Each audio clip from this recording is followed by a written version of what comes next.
আমি 1 বছর আগে আপনার সামনে দাঁড়ায় বলছিলাম যে জুলাই গণঅভ্যুত্থানের মাধ্যমে আমাদের মুক্তি আসে নাই। জুলাইয়ের আন্দোলন কি বিপ্লব ছিল কিনা? জুলাইয়ের আন্দোলন বিপ্লব ছিল না। এটা কি বিজয় ছিল কিনা? এটা মুক্তি ছিল কিনা? না, এটা ছিল না। এটা সর্বোচ্চ একটা আংশিক বিজয় আমরা বলতে পারি, বাট এটা কোনো অর্থে, কোনো সেন্সে এটা সামগ্রিক বিজয় হতে পারে না। সো আলটিমেটলি অনেক কথাবার্তা আমরা শুনবো, নয় রাজনৈতিক বন্দোবস্ত, তারপর সেকুলারিজম, ভালো সেকুলারিজম, লিবারাল ডেমোক্রেসি, বাট এগুলো আসলে আসবে না। কিছু সংস্কার হতে আসতে পারে, কিছু সংস্কার আসতে পারে। তখন এই কথাটা অনেকের কাছে খারাপ লাগছিল, অনেকে বিরোধিতা করছিল, কিন্তু এখন এই কথাটা সবার সামনে স্পষ্ট যে জুলাই গণঅভ্যুত্থানের মাধ্যমে আমাদের মুক্তি আসে নাই। আমরা সেই একই চক্রের মধ্যে পড়ে গেছি আবার। কেন হয়েছে এটা?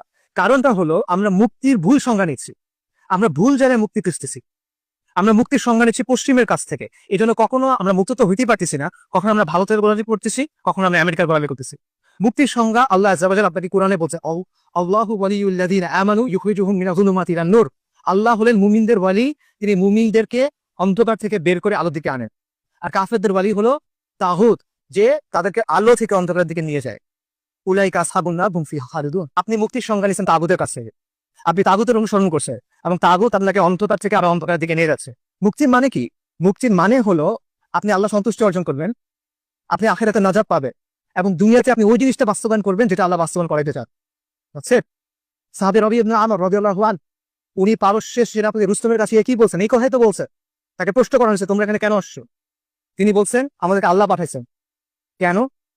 মানুষকে মাখলুকের গোলামি থেকে বের করে খালিকের গোলামির দিকে নিয়ে যাওয়ার জন্য, মানুষকে দুনিয়ার সংকীর্ণতা থেকে মুক্ত করে দুনিয়া এবং আখিরাতের প্রশস্ততার দিকে নিয়ে যাওয়ার জন্য। আল্লাহ আমাদেরকে পাঠাইছেন মানুষকে ধর্মের অন্যায় এবং অবিচার থেকে বের করে ইসলামের আদরের দিকে নিয়ে যাওয়ার জন্য। এটাই তো মুক্তি, এটাই তো আযাদু। কিন্তু আপনি সেটা চাচ্ছেন না। আপনি খুঁজতেছেন কোন জায়গায়? আপনি খুঁজতেছেন পশ্চিমা মতবাদের মধ্যে। এবং আমরা আরেকটা সমস্যা করতেছি, যেটা আমরা ইমিডিয়েট সলিউশনের দিকে চালাচ্ছি, আমরা তাৎক্ষণিক অর্জনের দিকে তাকাচ্ছি। আমরা মনে করতেছি আইয়ুব খানের পতন হলেই হবে, আমরা মনে করছি ইয়াহিয়ার জুলুম শেষ হলেই হবে, আমরা মনে করছি এরশাদের পতন হলেই হবে, আমরা মনে করছি হাসিনার পতন হলেই মনে হবে। হয়েছে তো পতন, কিছু হয় নাই। কারণ আপনি বারবার ব্যক্তি পরিবর্তন করতেছেন। আপনার সমস্যাটা ব্যক্তি নিয়ে না, ব্যক্তি একটা সমস্যা অবশ্যই, যে সমস্যার গোড়া কোথায়? ব্যবস্থায়। আপনার ব্যবস্থা পরিবর্তন করতে হবে। যতক্ষণ পর্যন্ত আপনি ব্যবস্থা নিয়ে পরিবর্তন করতে না পারতেছেন, ততক্ষণ পর্যন্ত আপনার সমস্যার সমাধান হবে না। কিন্তু এটা আমরা করতেছি না, এবং আমরা ভুল জায়গায় সমাধান খুঁজতেছি। ইমাম গাজ্জালির একটা কথা আছে, সেটা হলো সমাজের ভিত্তি হলো দ্বীন, আর সমাজের অভিভাবক হলো শাসন। কিন্তু আপনি পুরো আলোচনাটা করতেছেন কি নিয়ে? শাসক পরিবর্তন করা নিয়ে এবং সুশাসন নিয়ে। কিন্তু আপনার সমাজের ভিত্তি কি হবে? আপনার শাসনের ভিত্তি কি হবে? সেটা নিয়ে আপনি আলোচনা করতেছেন না। আপনার সমাজের ভিত্তি কোন দিন হবে বলেন? বাঙালি জাতীয়তাবাদ, বাংলাদেশ বা গত 50 বছর 70 বছর এগুলো আপনাকে কি দিছে বলো? কিছু দিতে পারে না। আপনার সমাজের ভিত্তি কি হবে? শাসনের ভিত্তি কি হবে? নয়া রাজনৈতিক বন্দোবস্ত, লিবারালিজম, লালনবাদ, এগুলো। এরা গত 1 বছরে এত মানুষের কুরবানি করে যে গণঅভ্যুত্থান আসছে, সেটার যে অর্জন, এটাকে একটা বছর ধরে রাখতে পারে না। এগুলো নিয়ে আপনি হিন্দুত্ববাদের সামনে দাঁড়াবেন, এটা নিয়ে আপনি ভারতীয় সম্প্রসারণবাদের সামনে দাঁড়াবেন, এটা নিয়ে আপনি লিবারালিজমের মোকাবেলা করবেন, এটা নিয়ে আপনি সভ্যতার সংঘাতে বিজয়ী হবেন? অসম্ভব এটা।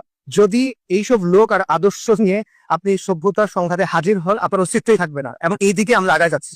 যদি আমাদের অস্তিত্ব টিকায় রাখতে হয়, যদি অস্তিত্বের এই হুমকিগুলো মোকাবেলা করতে হয়, যদি আপনাকে একটা সিভিলাইজেশনাল প্রজেক্ট হিসেবে হাজির হইতে হয়, যদি সভ্যতার এই সংঘাতে আপনাকে বিজয়ী হইতে হয়, তাহলে আমাদের একমাত্র অপশন হলো ইসলাম ফিরে যাওয়া। আমাদের একমাত্র অবস্থান হলো ইসলামকে আঁকড়ে ধরা, বাংলাদেশকে মুসলিম বঙ্গ হয়ে ওঠা। তাই সভ্যতা উত্থান এবং পতনের আলোকে যদি আমরা চিন্তা করি, আমাদের প্রথম কাজ হলো ইসলামের ভিত্তিতে একটা পলিটিক্যাল এন্টিটি তৈরি করা, ধাপের সাথে মিলান, সামরিক এবং রাজনৈতিক প্রতিষ্ঠা।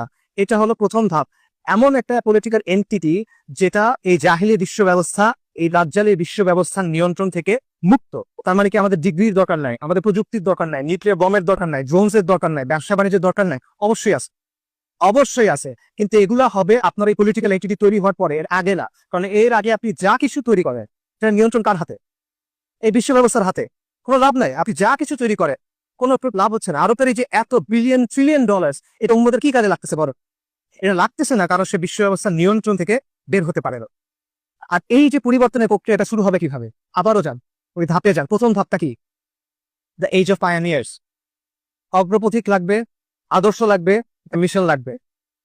আপনার আদর্শ কি? আপনার আসাবিয়া কি হবে? আপনার আদর্শ হবে ইসলাম, দ্বীন ইসলাম, তাওহীদ, আল ওয়ালা ওয়াল বারা। এটার ভিত্তিতে আপনাকে কাজ করতে হবে। আপনার মিশন কি হবে? আপনার মিশন হলো আল্লাহর জমিনে আল্লাহ দিন কায়েম করা। আর এই অগ্রপথিকরা কারা? এটি হলো সবচেয়ে গুরুত্বপূর্ণ প্রশ্ন। কারণ এই অগ্রপথিকদের এমন মানুষ হইতে হবে যারা সংখ্যায় অল্প। এটা হইতে হবে না, এটা বাস্তবতা। ইতিহাস থেকে আপনি দেখবেন পরিবর্তনের জন্য সব মানুষ একসাথে আসেন। কেন আসে না? কাজটা কঠিন, এই জন্য আসে না। অল্প কিছু মানুষ কাজটা শুরু করে অনেক দূর আগায় নিয়ে যায়, তারপর বাকিরা সেখানে যুক্ত হয়, সবাই অটোমেটিক ইউনাইটেড হয়ে যাবে, সবাই একসাথে এসে অনেক বড় কিছু তৈরি করবে, এটা হলো ফ্যান্টাসি, হিস্ট্রি ল্যাব। আপনার আগে অগ্রপথিকদের লাগবে, যেই অগ্রপথিকরা কষ্ট সহ্য করবে, যারা প্রতিকূলতার মুখোমুখি হবে, যাদের ইস্পাত কঠিন দৃঢ়তা থাকবে, যাকে বুকের মধ্যে আগুন থাকবে, চোখের মধ্যে স্বপ্ন থাকবে, এবং যারা যুগব্যাপী একটা কাজের দায়িত্ব গ্রহণ করতে পারবে, যাদের মধ্যে জজবা থাকবে, ডিসিপ্লিনও থাকবে, যাদের মধ্যে দৃঢ়তা থাকবে, স্থিরতা থাকবে, হেলম থাকতে হবে, আদর্শ, মিশন আর কম্প্রোমিস। এটা হলো সভ্যতার সংঘাতে আমাদের করণীয়। এখন আমাদের সিদ্ধান্ত নিতে হবে যে আমরা এই দায়িত্ব গ্রহণ করবো কিনা, আমরা সেই অগ্রপথিক হয়ে উঠবো কিনা। যদি আমরা আগে না আসি তাহলে কি হবে? যা আগে হয়ে আসছে সেটাই হবে, যা এখন চলতেছে সেটাই হবে, এবং এই চক্র শেষ হবে না।